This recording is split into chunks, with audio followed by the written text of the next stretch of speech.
It turns out that she only dug 2 20-foot squares in Jericho, and she dug stuff in the poor part of town. Later on, when people dug in the wealthier part of town, they actually found the pottery. Not only that, but they found a fallen wall, which they attribute to an earthquake. There is actually a rift line that runs through Israel. It's called the Syrian-African rift line. It's like the San Andreas Fault of Israel.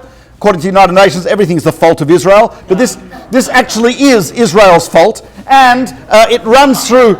It actually runs through Jericho, and they attribute the falling of the walls to that earthquake. But they also found the city had been burnt, which is actually what it says in the book of Joshua. There were full grain storage jars there. What does that indicate?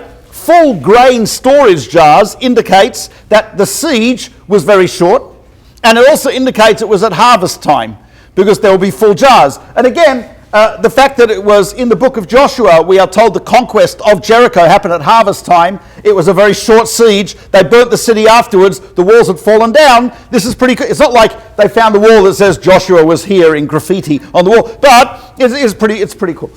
Here also, you have to understand, are you refuting the Bible or a straw man? So for example, there's an archaeologist who wrote, obviously the biblical picture of the Philistines as uncultured and ignorant is incorrect. Because in English, when you call someone a Philistine, people don't do that anymore. But usually, they used to, ever heard the term Philistine?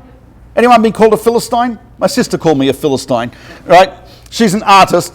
She was visiting New York from Australia. We went to the Guggenheim Museum. We're walking around.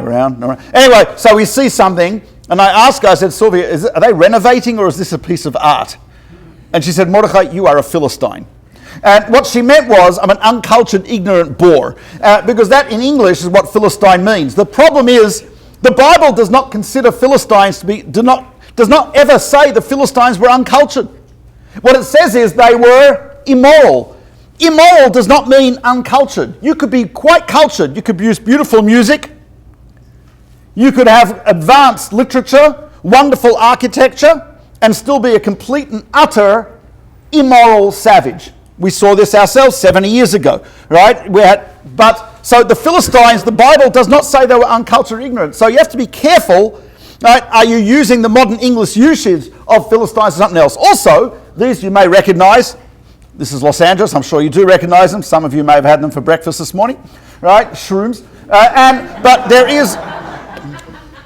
there is, if you pancake with, right, anyway, so but there was an archaeologist named Garstein who once said that something amazing happened at Mount Sinai to have transformed a people into a people that actually literally transformed much of the world through their theology, through their ideology, through their passion. He says, obviously it wasn't revelation. What it was magic mushrooms. Right? It's like the Jews are at Sinai, it's like Woodstock, right?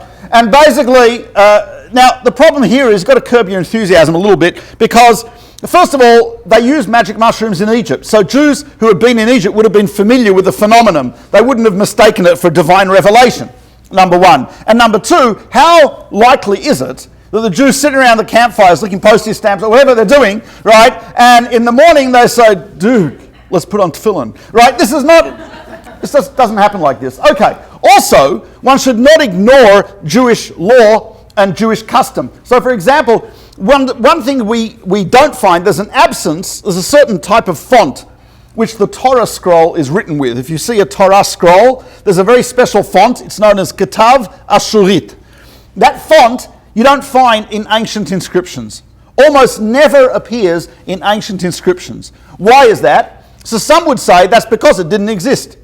However, Maimonides, that's not how he looked. We have no idea how he looked, right? But whatever, that's the standard picture people put on. Anyway, but Maimonides, great Jewish scholar in the 13th century, and he writes that it was an ancient Jewish custom not to use that holy font for anything but Torah, tefillin, and mezuzahs.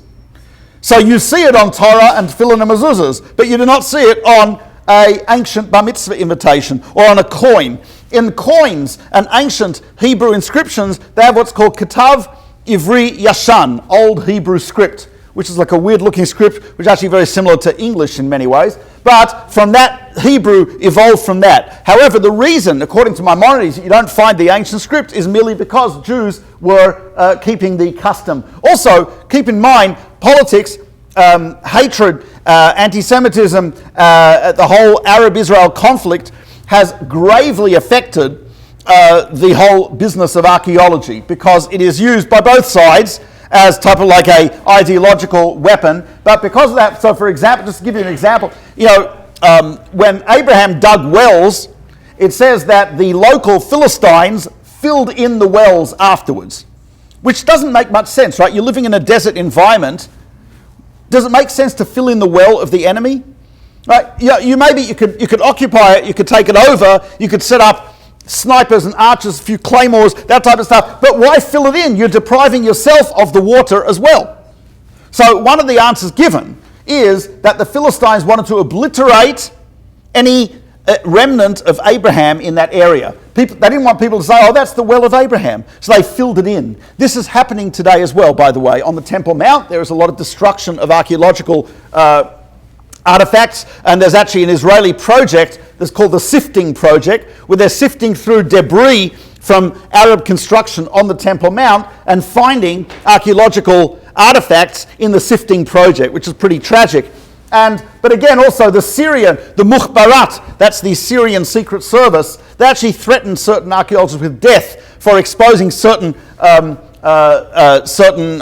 artifacts that actually would seem to confirm Jewish presence in antiquity. And sometimes people don't even realize what they're doing. Mel Gibson, for example, in his wonderful movie, the slasher movie, which was called Passion of the Christ, thank you. Right, so a horrific movie which I saw, but I went in disguise. I had a baseball cap that said, King David Hotel on it, so no one could tell I was Jewish. I just had a baseball cap. Anyway, but I went to this movie. It's a blatant piece of Zionist propaganda, by the way. I don't know if Mel is aware of this, but it's massive Zionist propaganda. Why? Anyone see the movie? You can admit it here. You're amongst friends. No one's prepared to. Right. So the movie depicts ancient Israel at the time of Jesus, and basically there's two groups in conflict in the movie. Who are the two groups in conflict in this movie? The Jews and the Romans. Where are the Palestinians? There's not a single Palestinian in that movie. It's like, if Mel was aware of this, he'd commit suicide immediately. Please, someone call him. Anyway, so now, by the way, also the Torah, the Bible, is full of details. Details are very important when you're studying history, right? And just give you an example. I hope that wasn't our computer, right? But to give you an example, this is the beginning of the 5th book of the Torah, Deuteronomy. And if you read it, those who can read Hebrew, that, by the way, is the font, the famous font of the Torah. It says, these are the words that Moses spoke to the children of Israel on the other side of the Jordan, in the desert, in the forested plain opposite the Sea of Reeds, between Paran Tophel, Lavan Chatzerot, and Dizahav. 11 days from Chorev by way of Mount Seir if you're heading to Kadesh Barnea. Do we have enough of a description already? I mean, seriously? Right, it was in the 40th year, in the 11th month, on the first day of the month, after he'd smitten Sichon, king of the Amorites, who lived in Heshbon, and Og, king of Bashan, who lived in Ashtaroth, in Edrei. Only here do you get to what Moses actually said.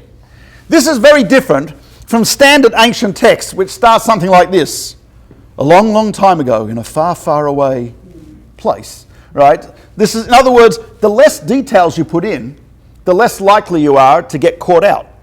The more details you put in, the more likely you are to get caught out. But Maimonides actually tells us one of the reasons the Bible puts in so many details is so actually it can be checked out.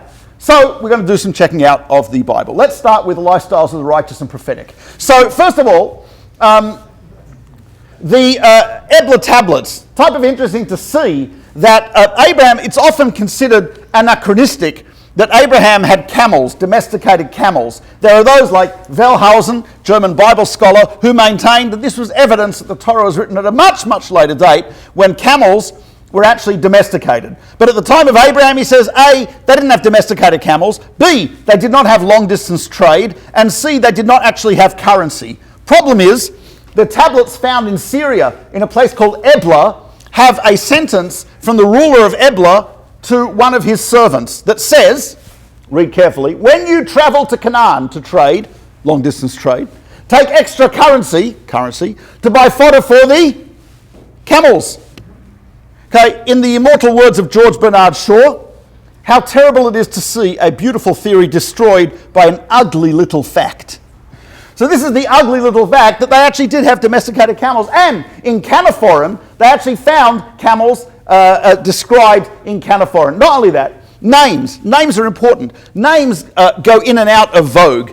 Right, you have very few people that I think would be born nowadays in Los Angeles who would be given the name of Caleb, or names like biblical names, etc. On the other hand, if you go to a cemetery in 18th century England, you will not find the names like Johnny Rotten or Sid Vicious, two English musicians you may have heard of, right? Johnny Rotten and Sid Vicious, Sex Pistols, that's 20th century, right? You're not going to find them 18th century. So names, you can sometimes tell where and when. So Ichabod.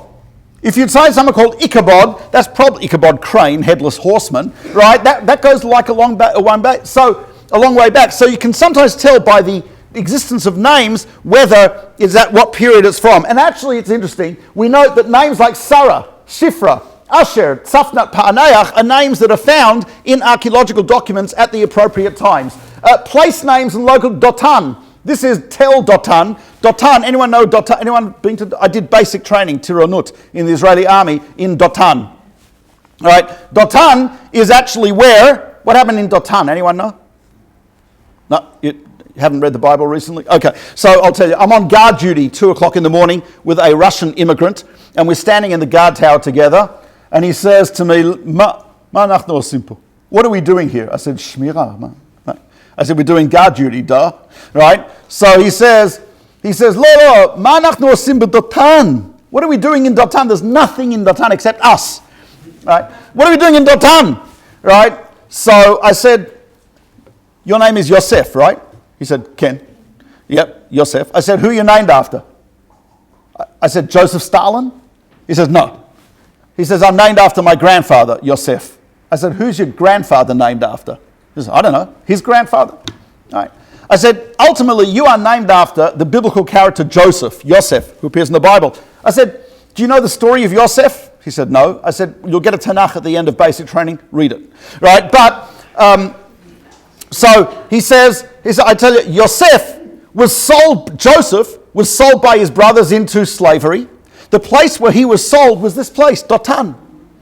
I said, so you're called Yosef. Being in Dotan is very significant. I said, not only that, but later on Joseph died in Egypt, but his body was brought from Egypt to Israel. Where was it buried? About 10 kilometers from here in Shechem. So we're right near there.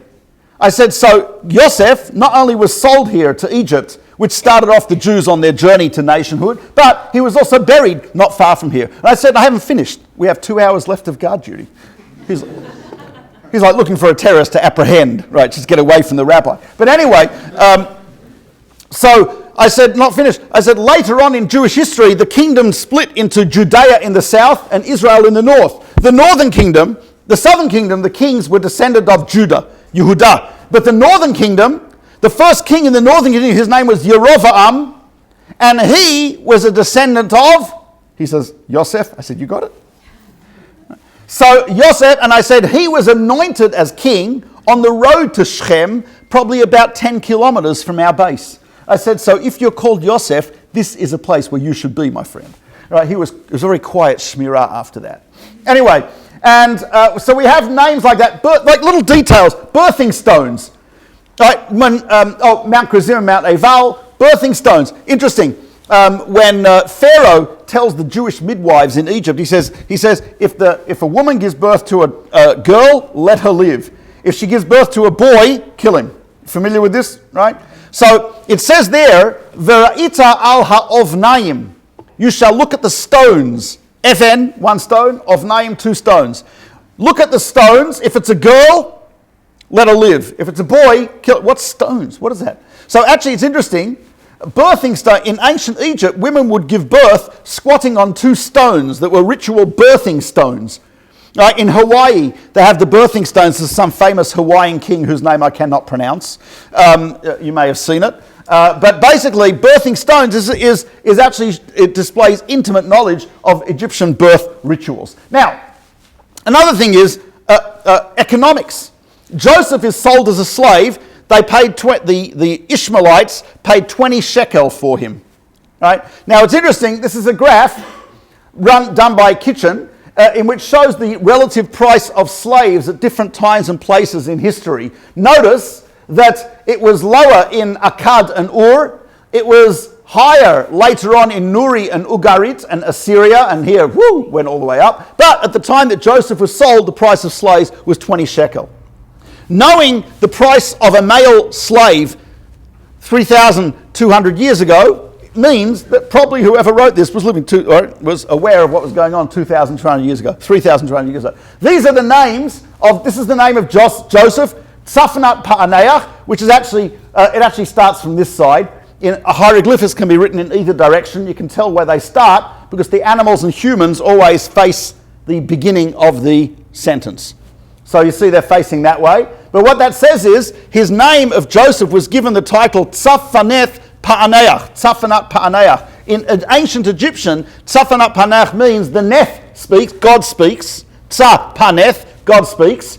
Because every time Joseph spoke, people would say, "You are amazing." And what would Joseph's response be? It's not me, it's God. So he's speaking always in the name of God. And what did he bring to Egypt? He brought life to Egypt. Did anyone see the Egyptian symbol for life? It's called the Ankh. Anak. Tzafanach. Tzapaneth. Right? That's his name. So his name is there in the Egyptian hieroglyphics. Again, it's the fact that he had a name which translates very beautifully and correctly into Egyptian is actually very significant. And his wife, her name was Asenath, which means belonging to Neth, belonging to God. Her father, his father-in-law was called Potipharah, given of the house of Ra. That's his name. He was a priest of the sun god Ra. There's the symbol of the sun god Ra. It's a sun, right? But interestingly, right, he lives in a place called On, Ionu in ancient Egyptian. In Greek translations of the Torah, On is translated as Heliopolis. So anyone who knows it, what does Heliopolis mean? Helos means the sun. Opolis is city of the sun. So where else should the servant of the house of Ra be living if not in Sun City? Here is, this is not a heavy metal guitarist, this is actually the ram god Khnum. The ram god Khnum had the body of a human, the head of a ram, and it actually explains something interesting in the Torah. As you might know, when the Jews were told to come out of Egypt, before we got out of Egypt, we had to bring a Passover offering. What was a Passover offering? It was a lamb, the Paschal lamb, right? And it was, you had to take a lamb, a sheep, and slaughter it and roast it on a spit. But the Torah says it has to be roasted whole. And it must be barbecued on a spit. You cannot allow to boil it, you're not allowed to fry it, you're not allowed to steam it, you're not allowed to do it sous vide. You have to do it, that's not explicit in the Bible, but you're not allowed to, but it has to be done on a spit. Why? The answer is very simple. Jews, slaves in Egypt, we not only were physically enslaved, but we were also psychologically and ideologically enslaved. So if you want to get the Jews out of Egypt, you have to free them not only from the physical slavery, but also from the ideological and psychological slavery. How do you do that? So one of the ways is, you tell them, I want you guys to take the symbol of the Egyptian god Khnum, the ram, the sheep, and then you must slaughter it, and then I want you to roast it on a spit. You see, if you boil it, can you smell it? Not so much. But if you roast it on a spit, you can smell, oh my gosh. You've got to imagine two Egyptians walking along, Akhenaten and Menhotep, they're like walking along the street, that's how Egyptians walked, right? And, right, that's what they used to do. Family photo! Right, so, anyway, there's some Egyptians walking along, right, and they say, dude, what's the smell? It smells awesome. It's coming from the Goldbergs, right, ancient Jewish names. They walk over to the Goldbergs, and they see the ram on the spit, and he says, oh my God, right there on the barbecue, right there.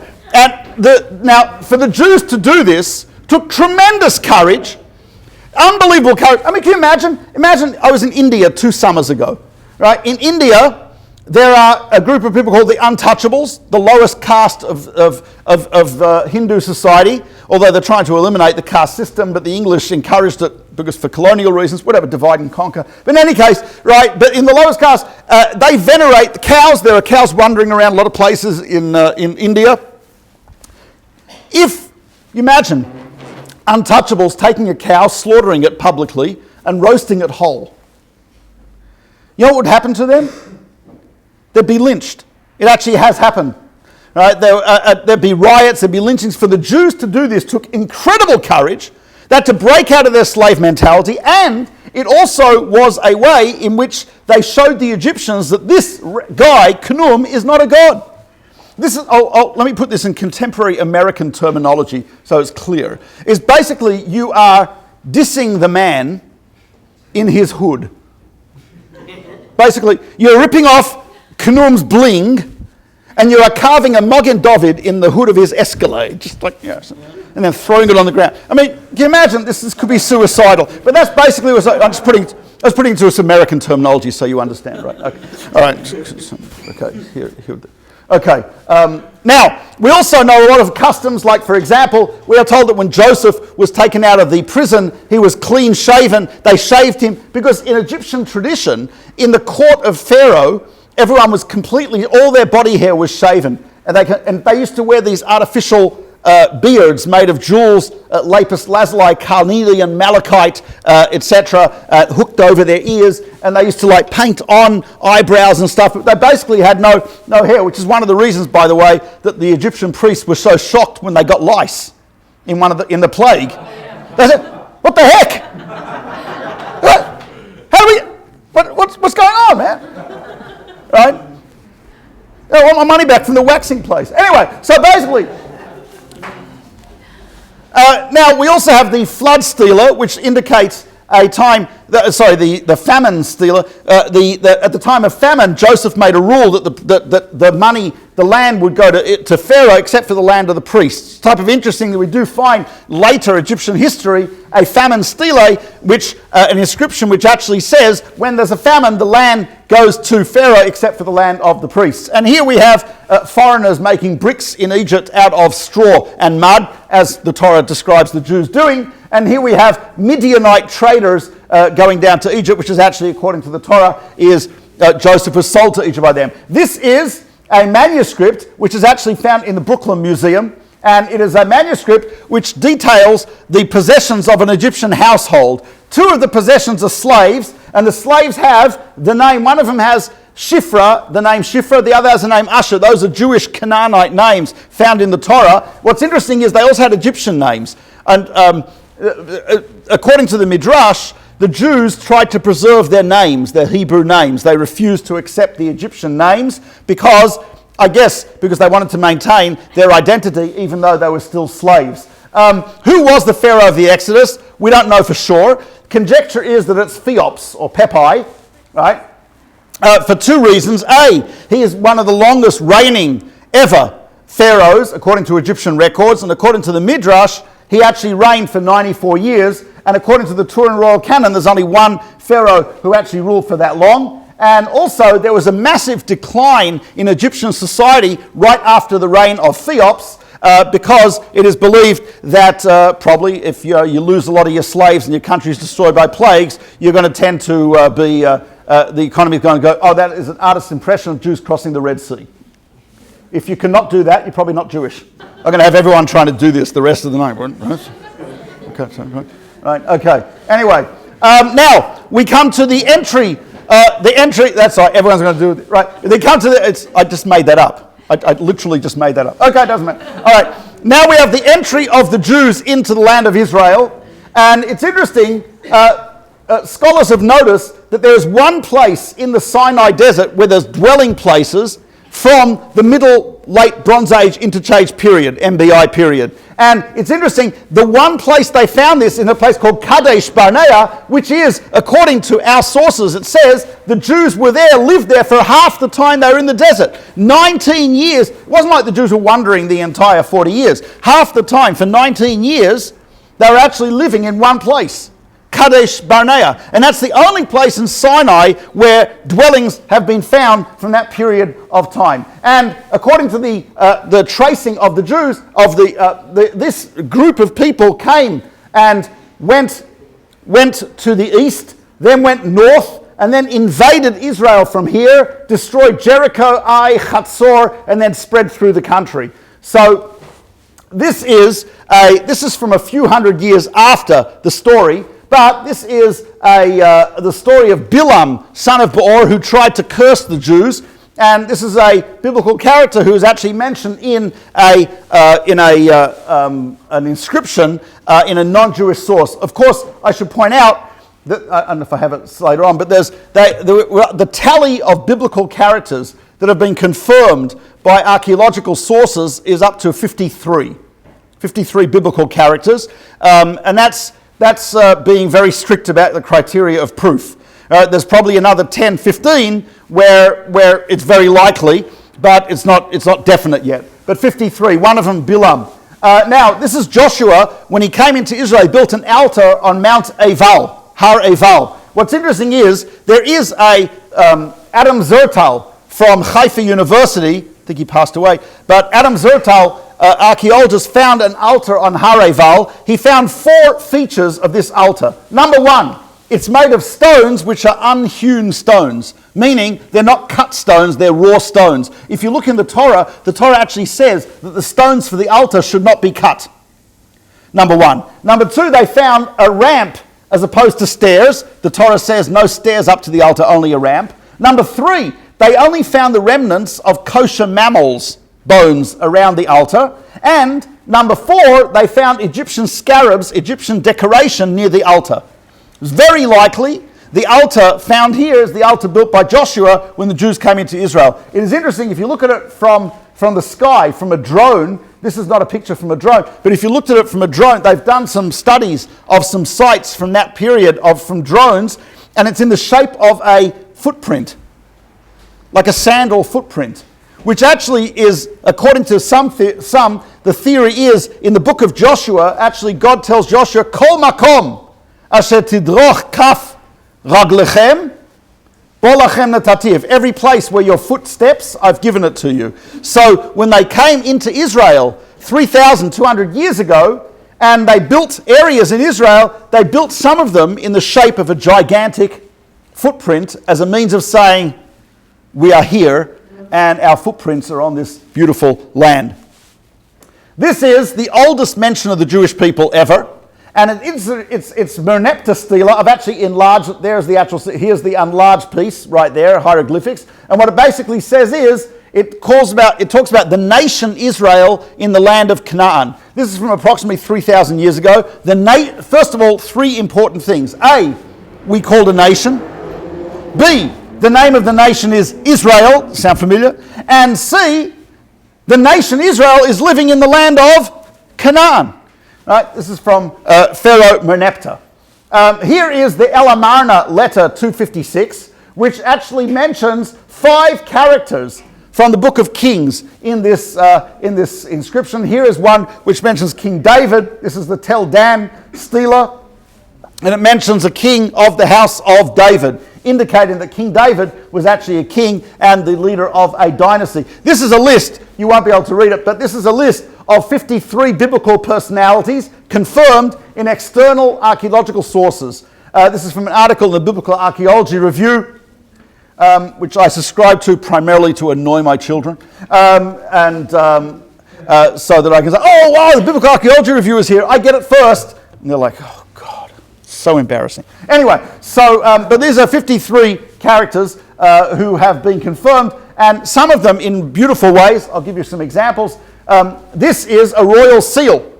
This is the seal. This is a bulla. It's about the size of a nickel, and basically they'd have letters. They'd tie it in a scroll. Then you'd tie it with string, and on the knot you'd put a piece of clay, and then you'd have a signet ring or a seal, and you'd stamp it with your seal.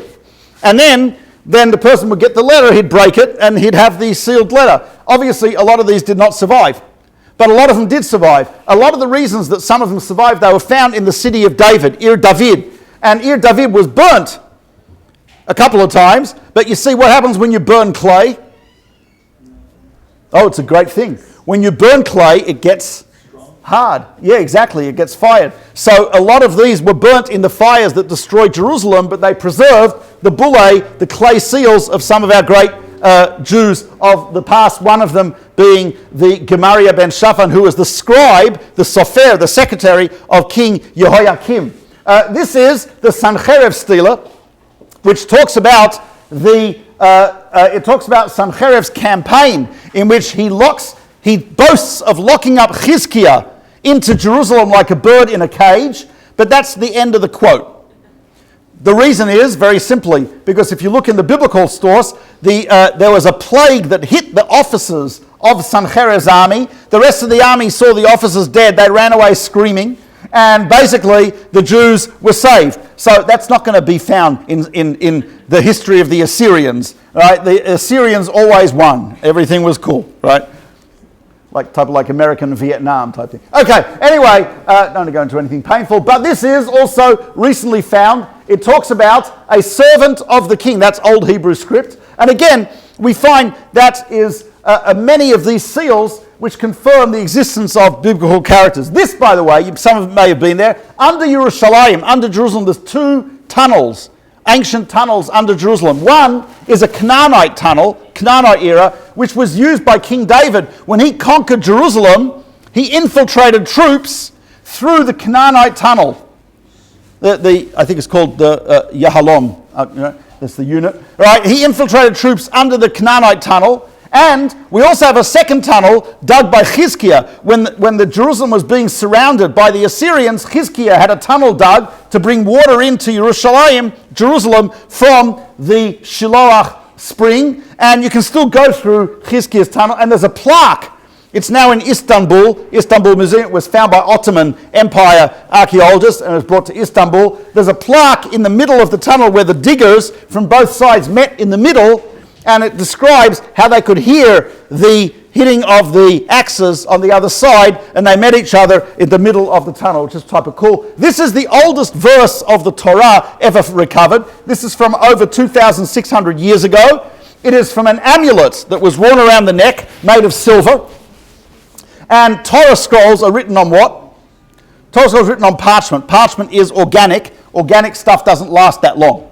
But silver does last, and this is the verse, Yevarechecha Hashem v'yishmerecha. May Hashem bless you and guard you, which is a very nice verse to find. You won't want to find, there's verses which are curses, you know what I mean? Oh, look, I found a verse of the right, just put that away. Right. This is a good one to find, you know, right? The oldest verse of the Bible found, Yevarech Hashem v'yishmerecha, may God bless you and bless you and guard you. Now, we also know, very famously, that when the Jews were exiled to Babylon, there's a very famous section, Al Naharot Bavel, by the rivers of Babylon, and we are told, right, that they asked us, right, sing us songs of Zion. And what did the Jews say? Eich nashir. Shir Tzion al admat nechar. How can we sing the songs of Zion on a foreign land? And the Jews took a famous oath. What was the oath? Im eshkachech Yerushalayim tishkach yimini. If I forget thee, O Jerusalem. So it's interesting. The oldest picture of Jews we ever have is from an Assyrian inscription here.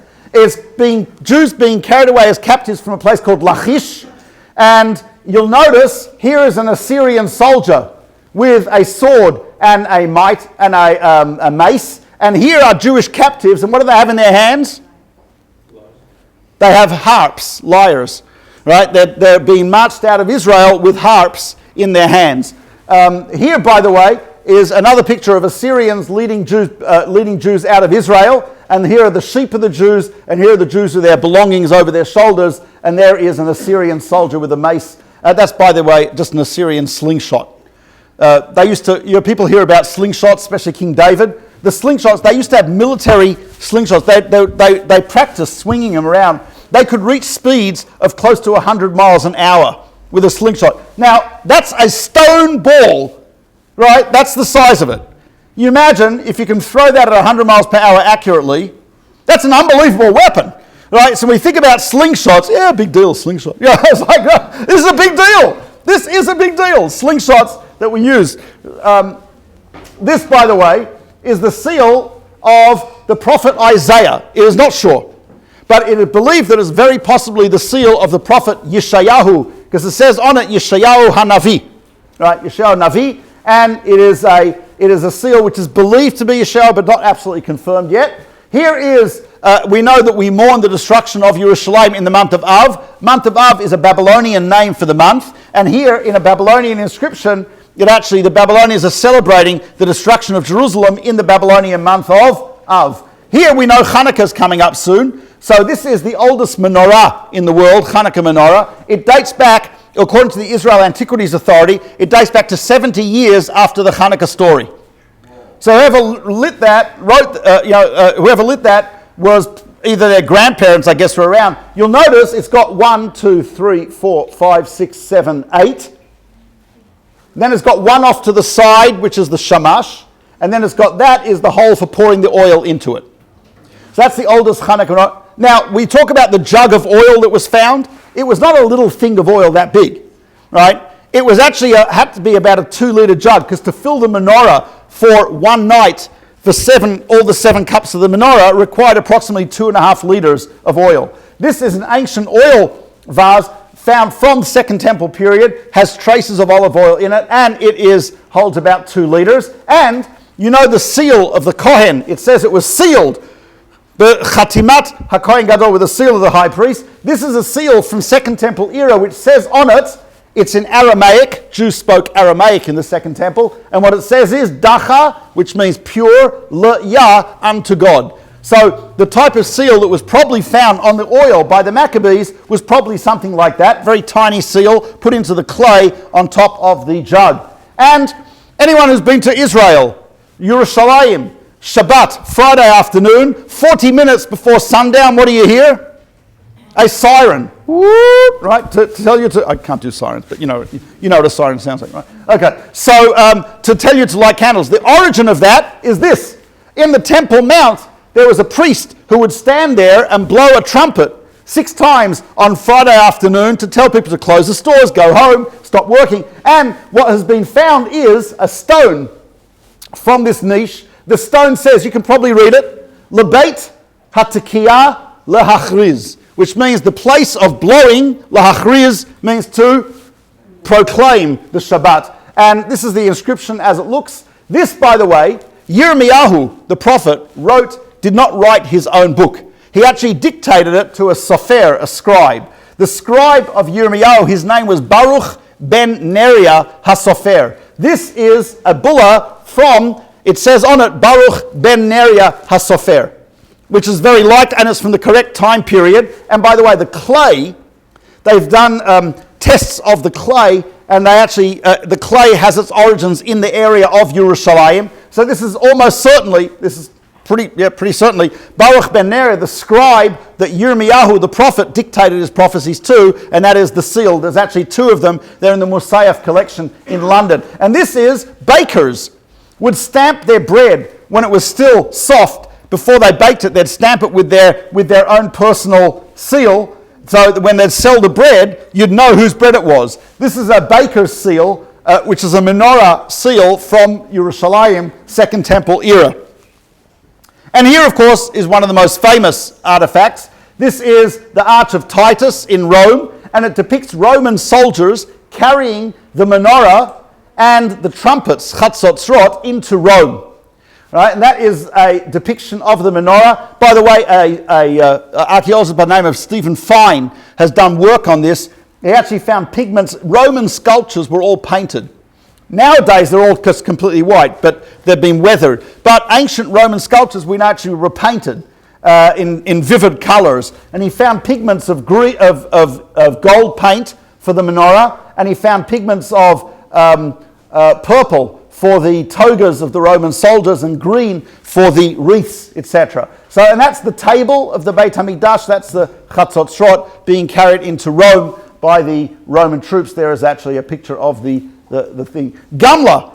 If you've been to Gamla, Josephus Flavius describes it. Roman Jewish historian says Gamla is called Gamla because that's Aramaic for a camel. He says because if you look at it from far away, the back of it looks like the back of a camel. Gamla was a place where the Jews fought against the Romans after the destruction of the temple, unsuccessfully. A few thousand committed suicide rather than surrender to the Romans. It's actually Masada, but on steroids. And there's an inscription of a coin there which says, for the redemption L'Geulat Yerushalayim HaKodesh, for the redemption of Jerusalem, the holy Jews in Gamla in the north of Israel are fighting for Yerushalayim. And here was found, this is fairly recent, Yerushalayim in the 600 or so times it appears in the Tanakh, 700 times it appears in Tanakh, is spelled always without a Yud. Spelled Yerushalem, no Yud between the Shin, the Lamed and the Mem. However, it's always pronounced, we usually pronounce it Yerushalayim.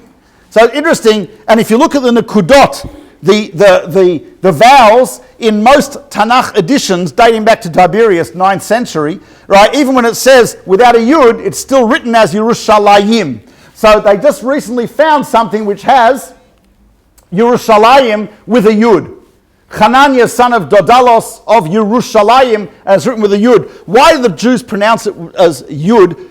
So one of the commentaries, the Sepharno, Rabbi Bachai, he says the reason is because we believe there's two Yerushalayims. Yerushalayim is plural. It's like when you put a Yud there, it's like makes Yerushalem is one city, Yerushalayim, because there's Yerushalayim Shel Mala, Yerushalayim Shel Mata. There's a spiritual Jerusalem and a physical Jerusalem, and so the Jews have always referred to it as Yerushalayim, even though it's written as Yerushalem. But in this inscription, it actually is written as the original, which is Yerushalayim. And here, the Bar Kochba Revolt, which was against the Romans, Bar Kochba led a revolt that was successful for 2.5 years. We have lots of coins from the Bar Kochba Revolt. He actually minted his coins, he stamped them over Roman coins. In some of them, you can see he stamped it over Roman coins, which economically did not make sense. But I want to tell you something, I found it interesting. I heard a lecture on ancient numismatics. So he pointed out social media in the ancient world was coins.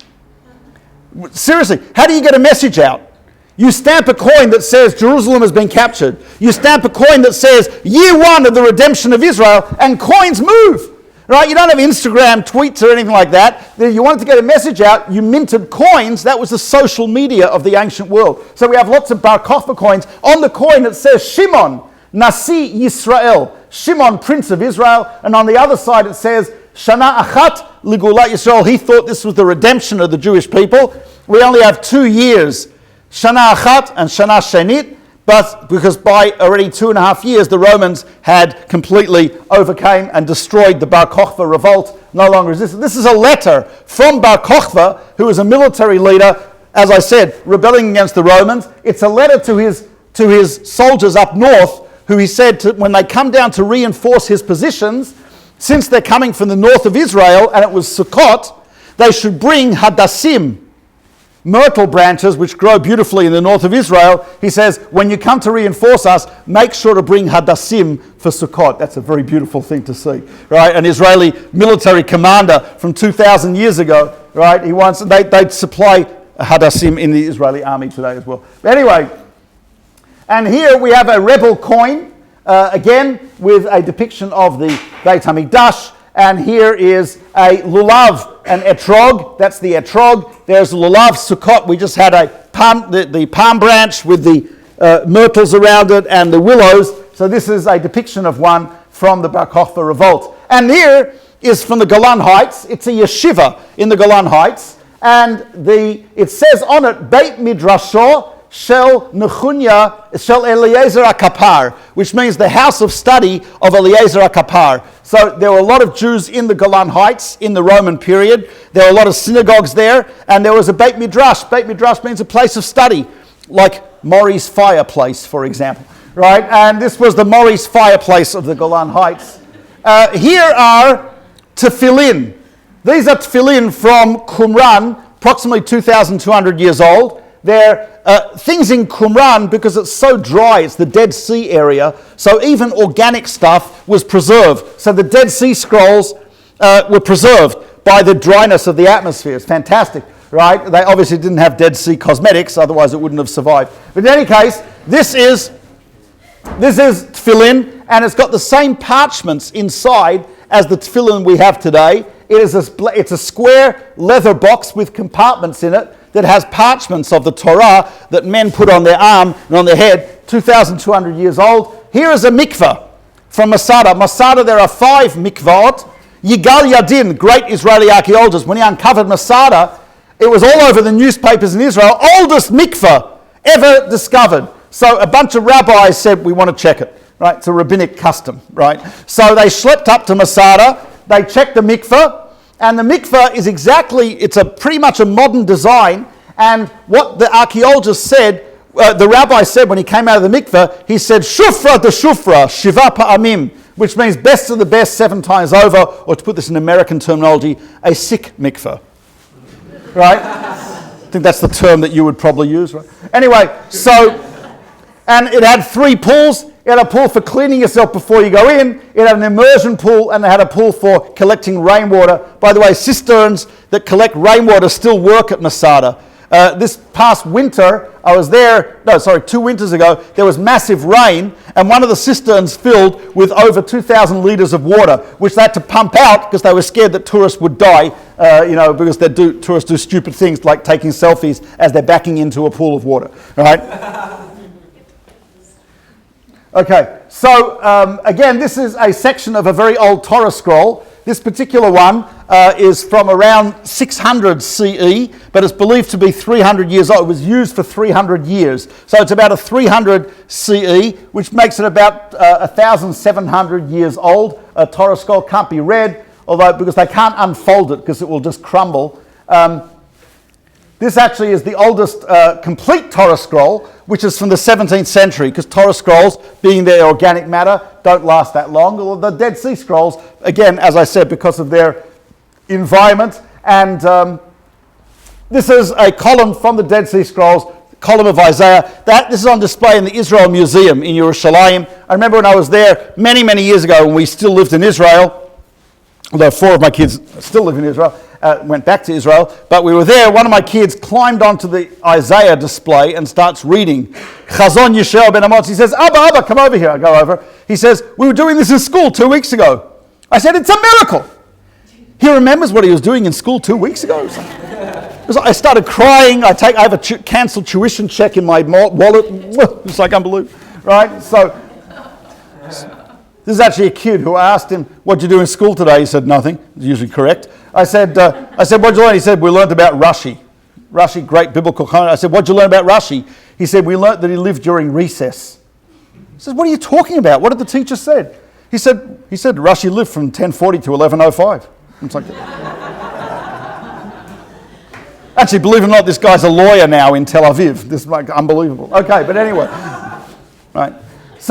But he climbs up, he starts reading from Yeshua. But the miracle here was that here is a child of the 20th century reading a manuscript which is over 2,500 years old, which is copied from a manuscript which is 2,700 years old.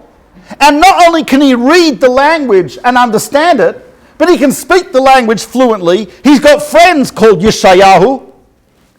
He can totally relate to all the nuances of the mitzvot which are mentioned. When Yeshayahu talks about karata l'Shabbat oneg, you shall call the Shabbat a delight, he understands what that means. When Yeshayahu talks about the Brit, etc., he knows what that means. It's unbelievable level of continuity that we have. If you would take a child from Mexico City and say, read something written by the Mayans 2,600 years ago, forget it. If you take a child from New Jersey, ask them to read something 2 years ago, forget it, right? But again, in most societies, you go back a few thousand years, there's no continuity. No continuity. Here we have this incredible continuity. So archaeology usually is a study of dead societies. We are not studying a dead society, we're studying a living society, the Torah, the Jewish people, right? We talk about Am Yisrael Chai, and indeed, from archaeology, there's a very beautiful verse that says, Emet Me'eretz titzmach. Truth grows out of the ground. I think in the case of the archaeology of Eretz Yisrael, the land of Israel, truth indeed grows from the ground, and hopefully we'll see it all together next year. Shana Bar Yerushalayim. Thank you very much.